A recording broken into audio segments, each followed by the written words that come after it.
नमस्कार दोस्तों, मैं अभिजीत आपका बहुत बहुत स्वागत करता हूँ हमारे यूट्यूब चैनल मास्टरमाइंड टेक में।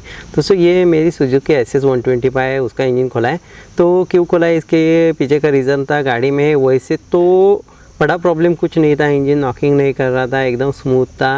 और प्रॉब्लम क्या था, पिकअप थोड़ा सा कम हुआ था और माइलेज नहीं देती थी। कार्बोरेटर वगैरह ट्यून किया, सब कुछ करने के बाद, टैपिट सेटिंग करने के बाद माइलेज जो है वो प्रॉपर मुझे नहीं मिल रहा था और परफॉर्मेंस थोड़ा कम हो गया था। पिकअप वगैरह इतना ज़्यादा नहीं लेकिन थोड़ा सा कम हुआ था और स्टार्टिंग में वगैरह थोड़ी सी प्रॉब्लम आ रही थी। तो ठीक है, इसमें क्या रीज़न होते हैं, एक तो पिस्टन रिंग आपकी ज़्यादा घिस जाती है तो ये प्रॉब्लम आता ही है, और दूसरा जो रीज़न होता है वो हेड का। हेड अगर आपका सर्विस पे आया है, मतलब जो वॉल वगैरह है वो ख़राब हो गए तो ये प्रॉब्लम आता है। इसलिए हमें ये इंजन खोलना पड़ा।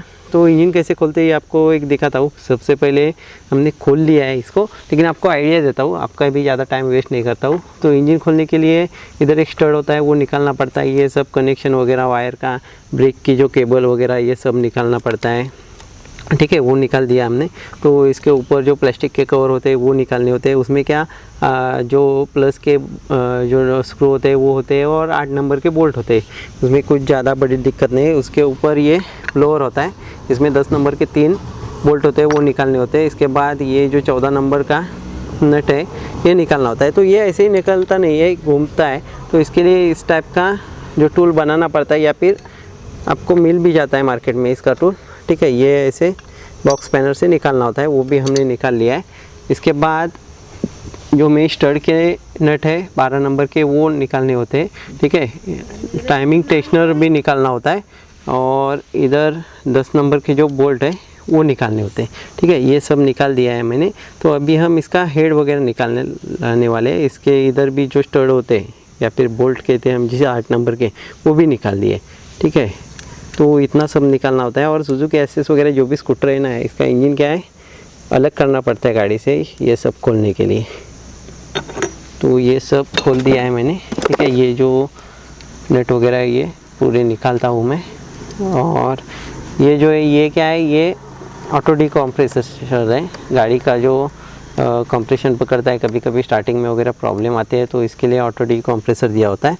उसमें भी 3 नंबर के एलेन के लगते हैं, तो उससे वो जो एलेन के बोल्ट है वो भी निकालने होते हैं। तो ये निकाल देता हूँ दोनों। ठीक है, और बाकी सब निकाल देता हूँ मैं जो मैंने बताया और आपको दिखाता हूँ। सब्सक्राइब करें मास्टरमाइंड टेक चैनल को और बेल आइकन को दबाइए हमारे ऑटोमोबाइल से रिलेटेड वीडियो सबसे पहले देखने के लिए। तो इसके सारे बोल्ट तो हमने निकाल ही दिए, तो अभी ये निकल जाएगा। तो ऑयल भी हमें चेंज करना है, इसलिए ऑयल मैंने निकाला नहीं, लेकिन ऑयल निकालना पड़ता है, नहीं तो ऑयल ख़राब हो जाता है।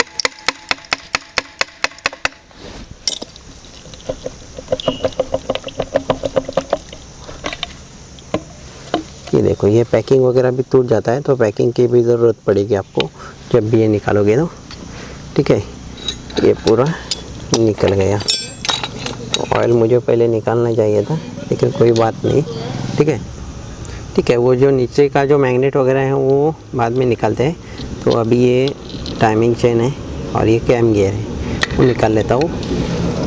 अब हमारा जो हेड है वो बाहर आ जाएगा।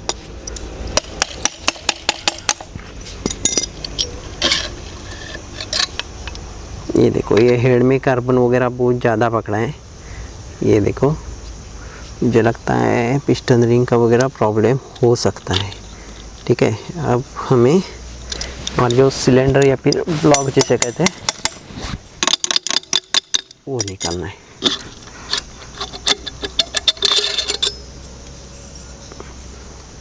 ये देखो, ब्लॉक में तो कुछ इशू नहीं लग रहा है मुझे, कुछ स्विच वगैरह होने का निशान नहीं है। और जो हमारे रिंग और पिस्टन है वो भी एकदम अच्छी कंडीशन में दिख रहा है। अभी मैं पिस्टन रिंग का गैप चेक करता हूँ, इसलिए मैं एक रिंग निकाल देता हूँ। ठीक है, ये रिंग मैंने निकाल दी।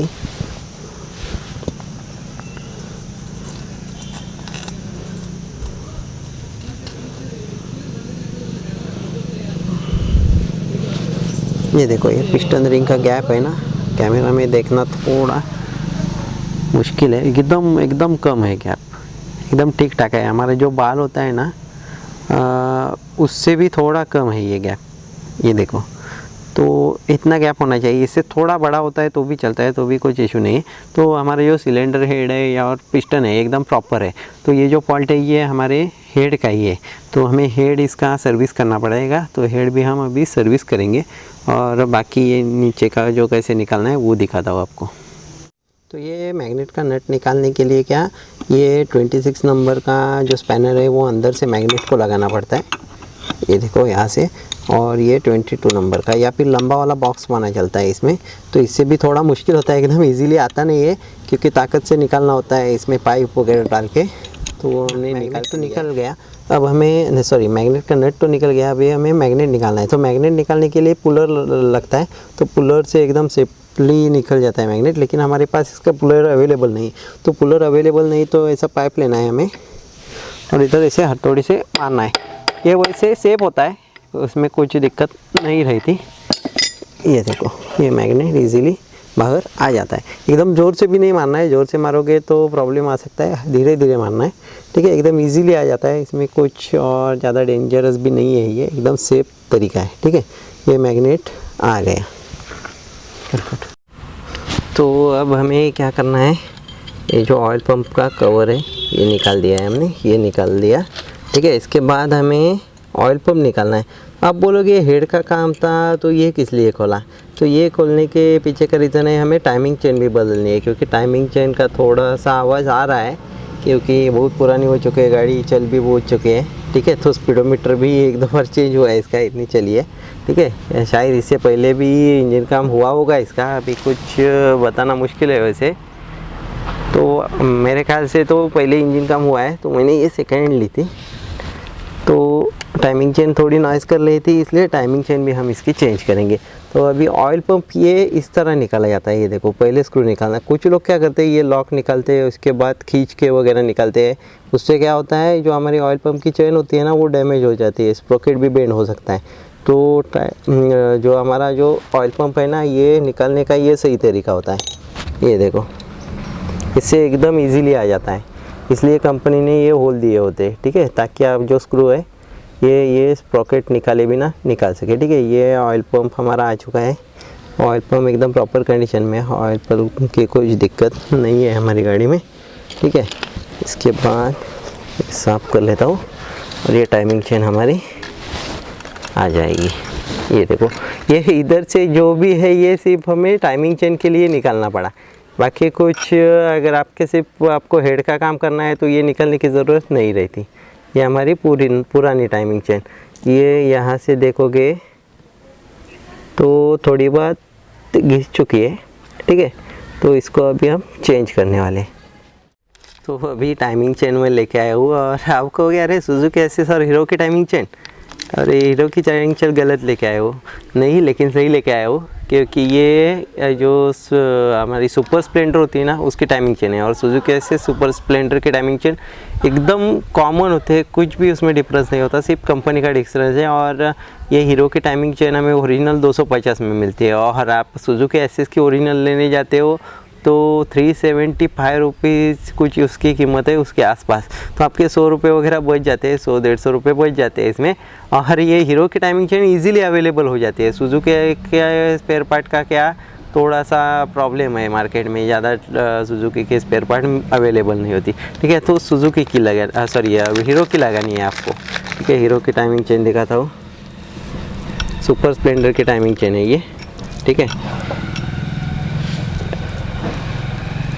ठीक है, ये पुरानी, ये देखो ऐसा हो गया।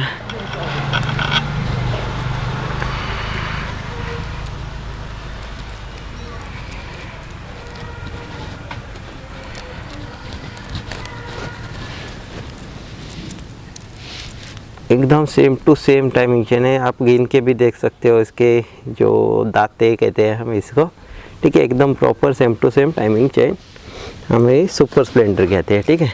तो आप भी जब सुजुकी एसएस की टाइमिंग चेन बदले तो अच्छा यही रहेगा कि सुपर स्प्लेंडर की टाइमिंग चेन ओरिजिनल लेके आओ और डालो, कुछ दिक्कत नहीं आएगी और आपके लगभग 100 रुपये तो बच जाएगी, ठीक है। अभी इसको लगा देता हूँ मैं,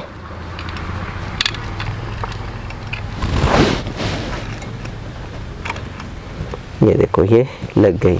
अभी मैं ये साफ़ करके लेता हूँ और हमें ऑयल पंप वगैरह फिट करना है। तो अभी टाइमिंग चेन लगाने के बाद हमें ऑयल पंप और ऑयल पंप की चेन लगानी है। तो ऑयल पंप की चेन हमारी एकदम अच्छी कंडीशन में है, कोई प्रॉब्लम नहीं है, और ऑयल पंप की चेन जो है वैसे ख़राब भी नहीं होती।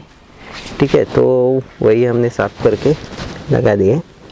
और जो ये ऑयल पंप के दोनों स्क्रू है तो दोनों एक साथ लगाने हैं आपको। ठीक है, ये लग गया। और ये तो अब आपको आपका जो मैग्नेट है और जो स्टार्टर का स्प्रॉकेट होता है, एक वन वे स्प्रॉकेट होता है, ये देखो एक साइड में ये मैग्नेट को घुमाता है और एक साइड में फ्री घूमता है। ठीक है, ये लगा देना है। और ये देखो इसका लॉक है, लॉक ऊपर आना होता है, लॉक या फिर की कहते हैं उसे।